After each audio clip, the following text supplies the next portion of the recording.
Que Dios los continúe bendiciendo a todos en gran manera, ricamente. Y hoy cantábamos una canción que yo hace mucho tiempo aprendí.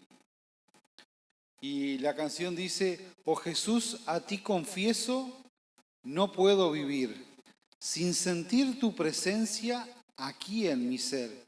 Soy eterno dependiente, un ser humano tan carente. Estoy de nuevo aquí y quiero tu poder. Después dice el coro: no importa qué, para servir yo tenga que llorar, te serviré porque conmigo estarás. Sufrir conmigo es mejor que en soledad.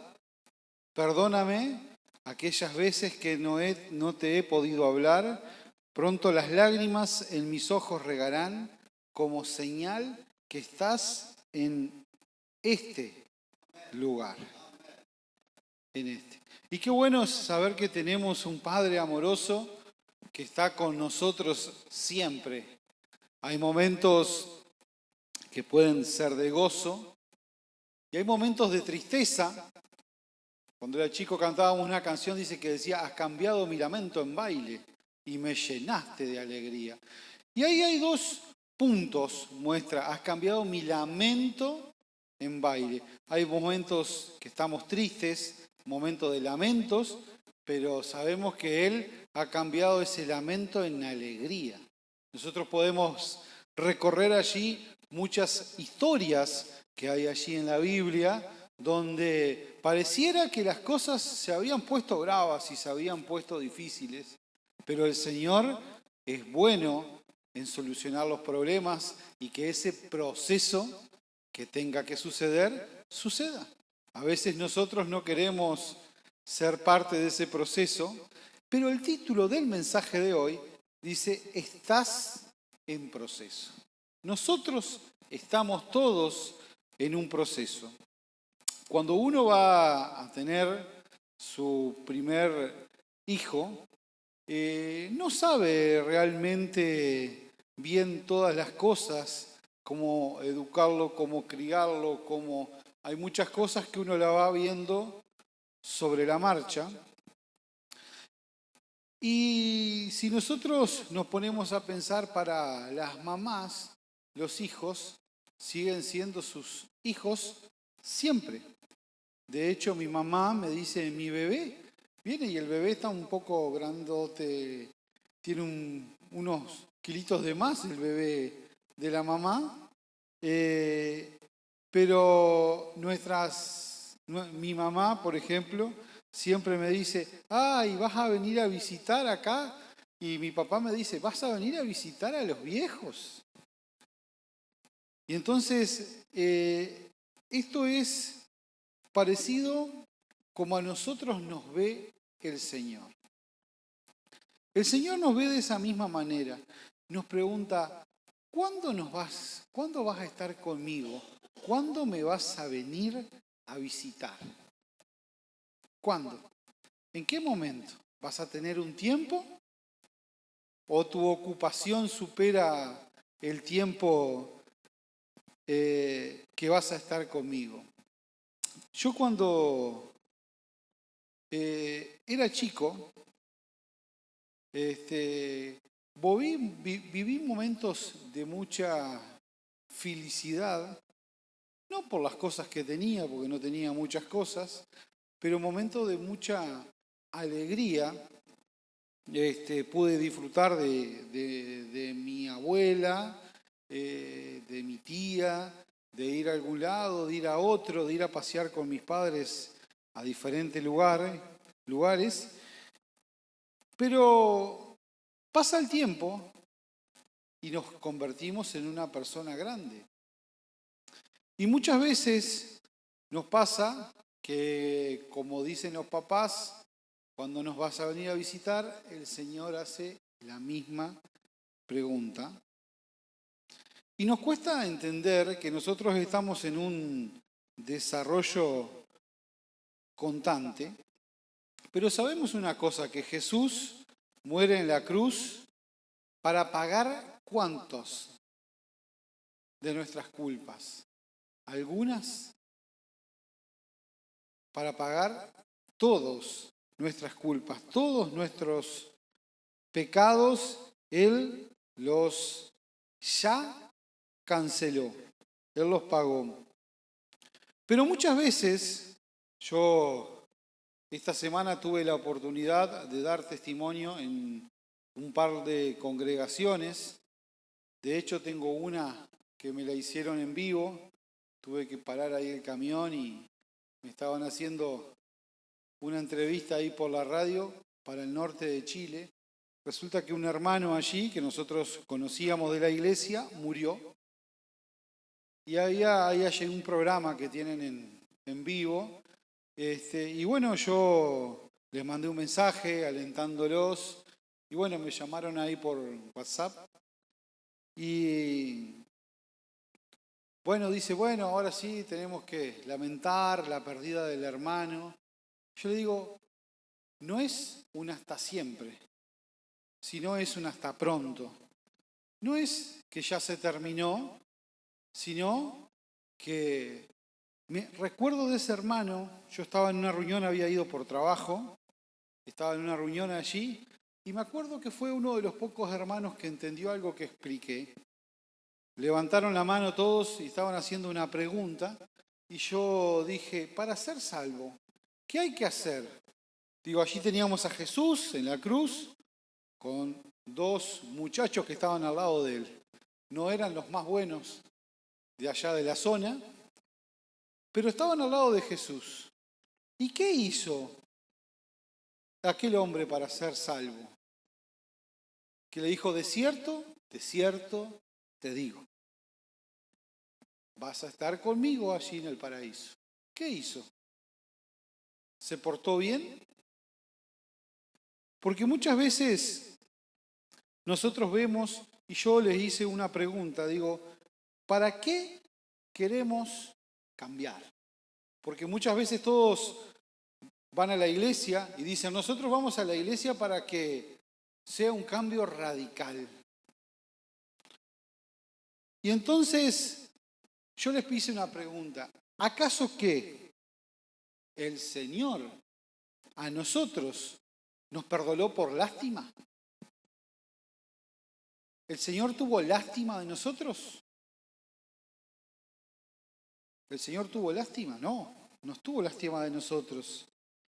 Él sabe cómo somos, que somos gente imperfecta, que no calificamos, pero también muchos piensan, porque me daba cuenta cuando hablaba con el pastor, siguen con esa mentalidad. Y yo le hice mucho énfasis en decirle, escuchá esto, el Señor vino a perdonarnos todos los pecados. Entonces, yo te hago una pregunta, si el Señor nos perdonó, ¿dice eso la palabra? Sí, Él nos perdonó nuestros pecados. Él los perdonó, Él vino, puso su sangre allí en la cruz para perdonar todos nuestros pecados. ¿Es todos o no es todos? O nosotros leemos la Biblia como un libro de autoayuda, podríamos decirle, que tenemos un libro de autoayuda y decir, bueno, sí, vamos a hacer algunas obras. Y yo le hice una reflexión en un mensaje que traje hace un año por ahí. Digo, vamos a suponer que nosotros tenemos una deuda con el Señor. Y el Señor dice, bueno, vamos a hacer una cosa, yo voy a poner a mi hijo que Él les va a refinanciar la deuda. Él la refinancia, pero ustedes pagan las cuotas. Él refinancia la deuda, normalmente cuando uno tiene una deuda se refinancia un 20%, uno tiene que hacer una entrega de un 20% y después va amortizando la deuda en cuotas. Entonces, el Señor puso ese 20% y nosotros ponemos el 80% financiado en cuotas. ¿La vamos pagando así? ¿O hay una obra completa del Señor que pagó todo? ¿Cuál sería la respuesta? Sabemos que el Señor fue el que pagó todo. Sería una bobería pensar de que nosotros podemos hacer algo más. Dios no nos va a amar más de lo que ya nos amó, dice. El que nos amó. Y no te va a perdonar más de lo que ya te perdonó. Entonces, hay muchas preguntas que me venían a la mente, pero recordé un momento que de chico fuimos al zoológico, donde llamaba mucho la atención los monos que había en el zoológico. Y los monos se dedicaban a sacar los piojos de los otros monos. Sacaban los piojos y hacían así. Con los piojos, ¿quién lo ha visto alguna vez en un zoológico? Que los monos le sacan los piojos a otros. ¿Los han visto? Bueno, muchas veces en las religiones es igual. Se junta un montón de gente que critica a la gran ramera, que hay un Señor que está para perdonar los pecados, pero hacen lo mismo. Van a la iglesia y le sacan los piojos, van y se juntan en ese club a sacarle los piojos el que está adelante o el que está del costado. Están constantemente tratándole de sacar los piojos. Así. ¿Y nosotros qué tenemos que hacer? Tenemos que engrandecer el nombre del Señor sabiendo que Él hizo una obra que es completa, que Él nos perdonó, que Él hizo una obra importantísima. Y quiero que me acompañen en una lectura aquí en Romanos, capítulo 8, y vamos a leer algo muy importante.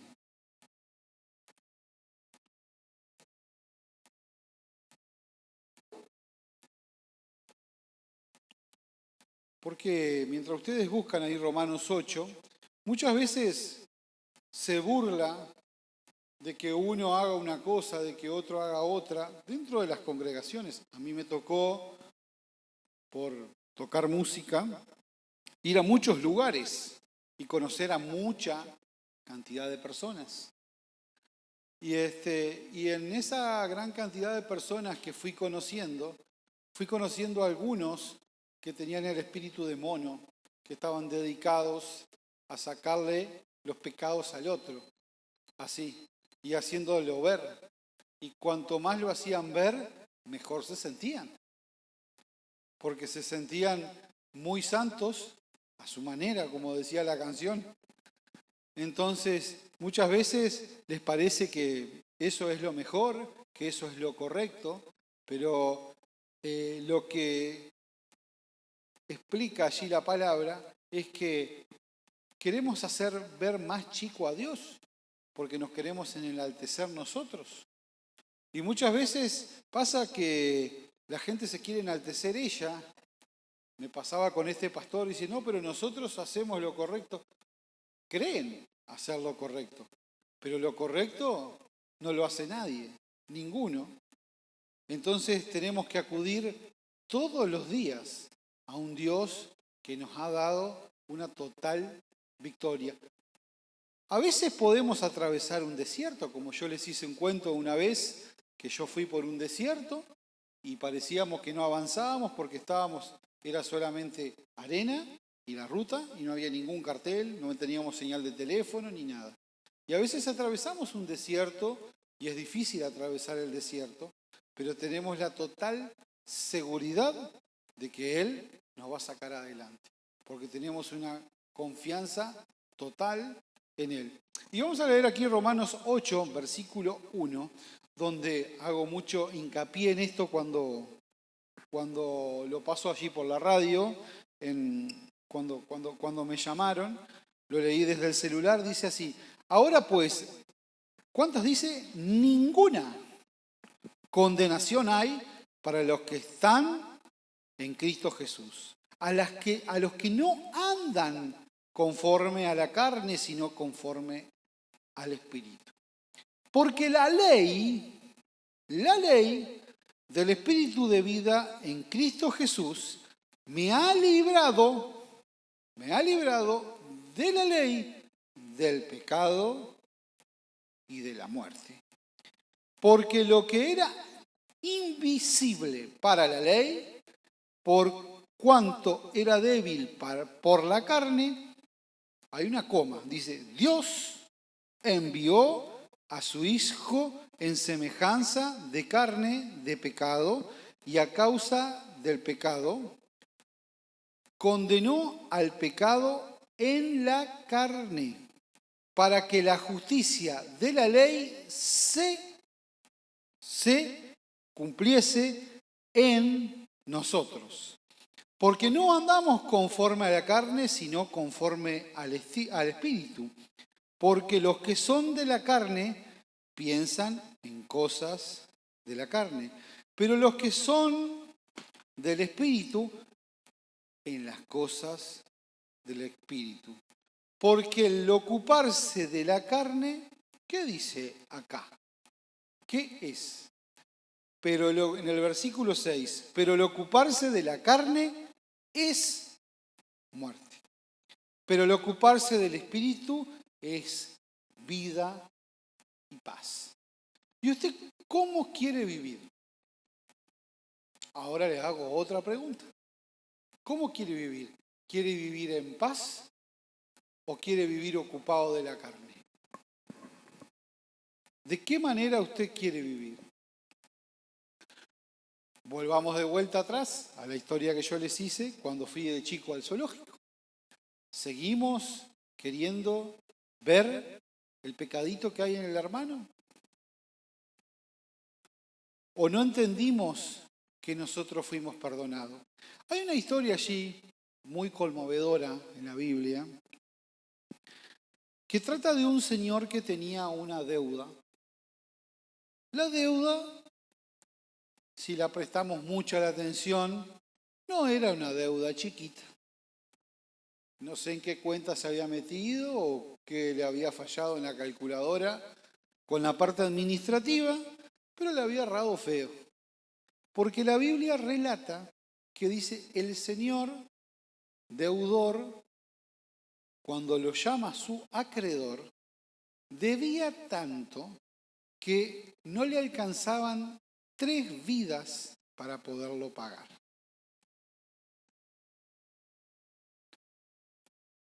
Da la cifra, yo la cifra la convertí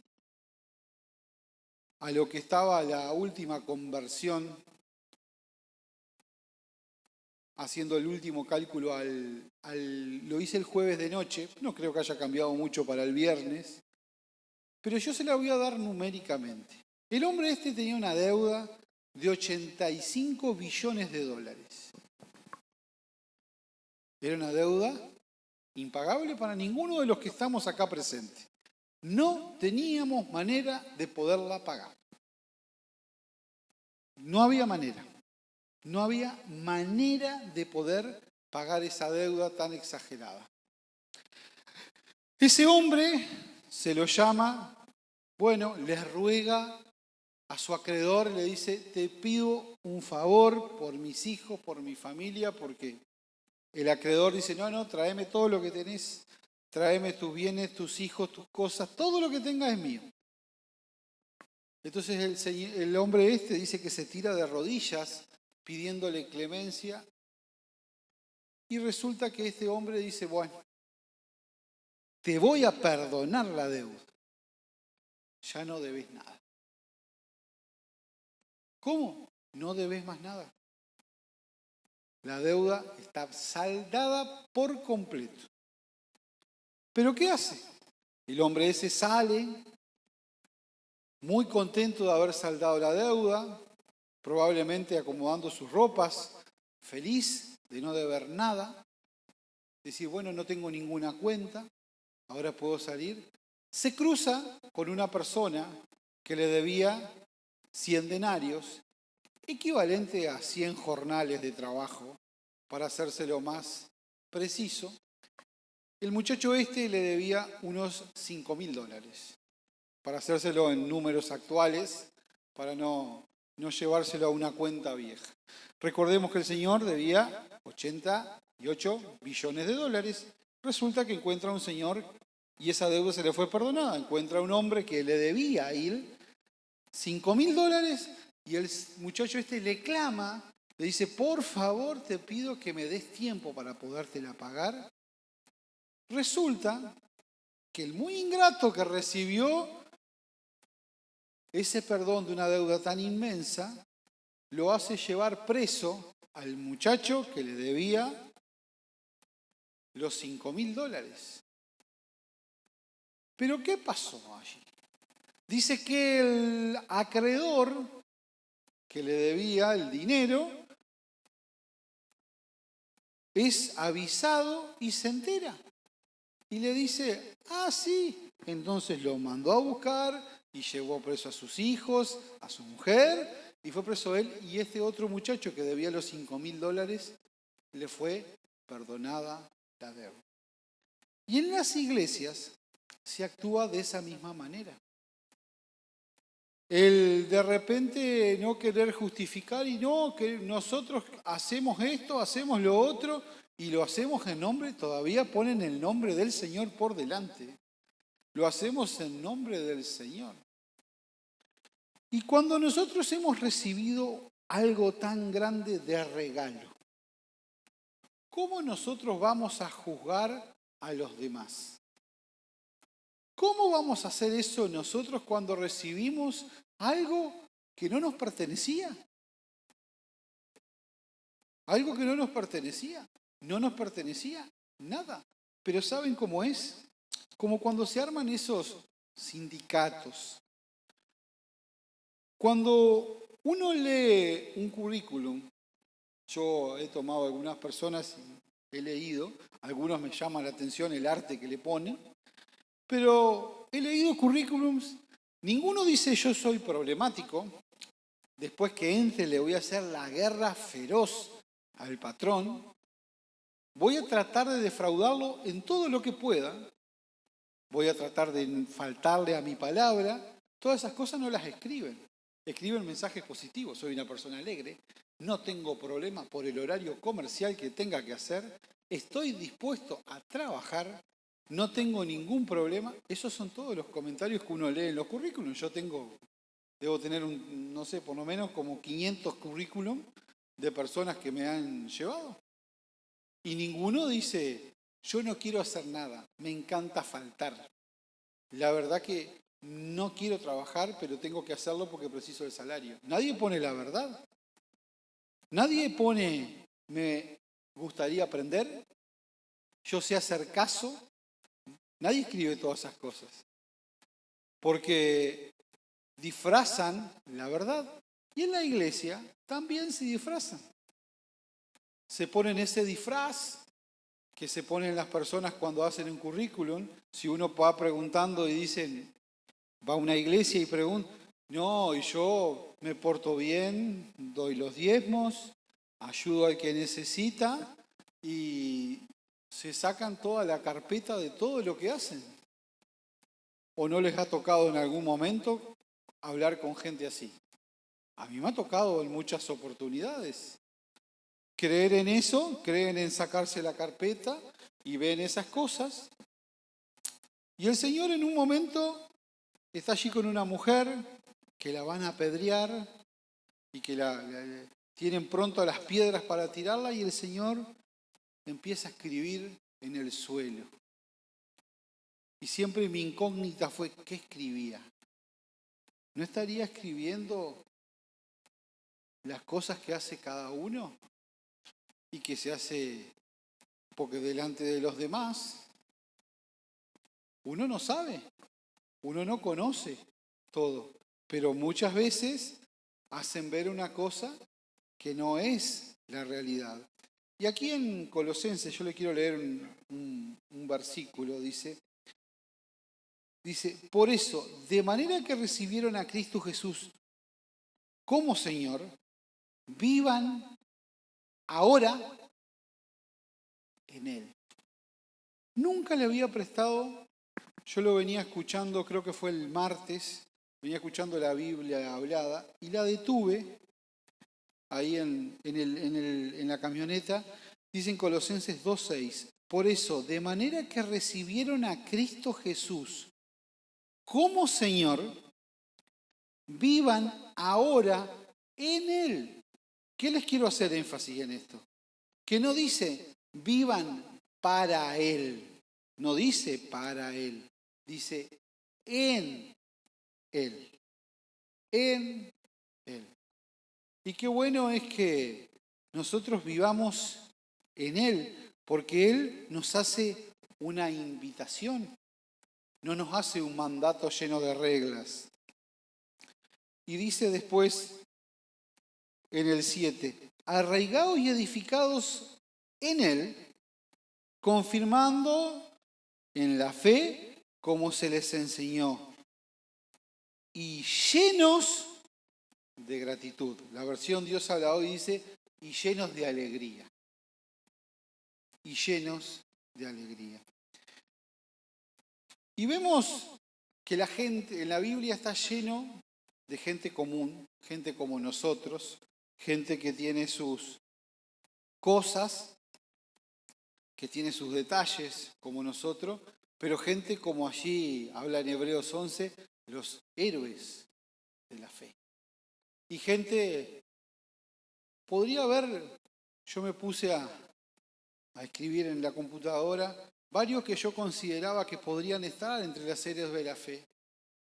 Pero me llamó mucho la atención que hace varios mensajes que vengo estudiando, y tengo un mensaje preparado para unos sábados para adelante, de Sansón. Un hombre que me hubiera gustado conocerlo y haberle preguntado, ¿cuándo fue que empezaste a darte cuenta que cada vez se te fue apagando ese fuego de Dios? Porque dice, en la palabra, la redacción dice que de a poco empezó hasta sin sentirlo. Llegó un momento que no lo sintió más. Pero dice también que